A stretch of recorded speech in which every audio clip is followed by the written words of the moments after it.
Nanumpa na sa pagkagobernador si outgoing 2nd District Representative Henry Oaminal atol sa gipahigayon nga oath-taking ceremony of the elected provincial officials and members of the House of Representatives of Misamis Occidental sa Ayas Tower Hotel, Clarin, Misamis Occidental. Gipadayag ni Governor Oaminal nga dako ang iyang pasalamat sa katawhan nga misalig kaniya og si katibuk ang Team ASENSO. Dugang niini nga iladlad niya ang mga maayong plano sa mosunod nga 6 ka bulan sa probinsya sa dihang makalingkod na kini sa iyang unang State of the Province Address konsupa sa bulan sa Hulyo. Gipasalig dinhi nga aduna gayon mabuhat alang sa katawhan sa maong 6 ka bulan. Gisaysay usab ni Governor Oaminal nga adunay long-term plans alang sa mga kalambuan sa Misamis Occidental. There I will lay down our plans for the province for the next 6 months. Kung unsay atong mabuhat for the next 6 months. Og naagyoy atong mabuhat nga gilaoman sa atong mga katawhan. And of course, our long-term targets for the years to come.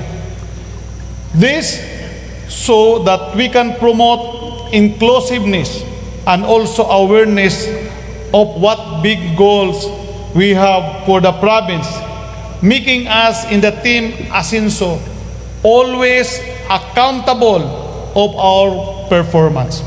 Apil sa Nanumpa sa ilang Katungdanan ang napiling provincial officials ug ang mga representante sa 1st ug 2nd District sa Misamis Occidental.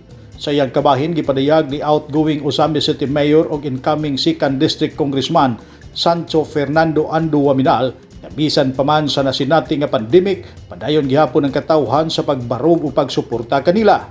Saysay nini nga unsa man ang nasugdan siyang amahan isip kongresista, iya kining padayunon ilabi na sa pagbuo og daghang mga infrastructure projects sa segundo distrito sa Misamis Occidental.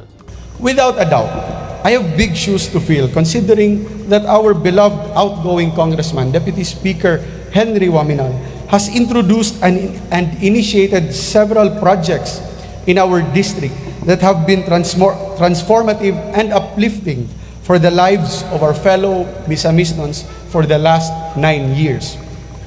As much as I am pressured, I rest my thoughts on the fact that I am standing on the shoulders of giants, particularly on the shoulders of my predecessor.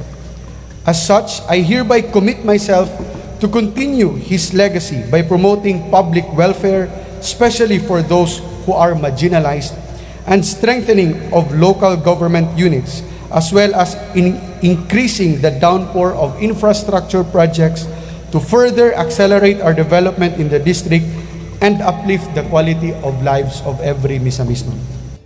Ang maong kalihukan gitambungan usab sa mga supporters o kalyado sa Team ASENSO. Si Justice Jose Maidas Marquez, bawang administrating officer sa nasangpit nga oath-taking ceremony. Neptali Batulinyo, Newsline, Philippines, Province of Misamis Occidental. Stay safe.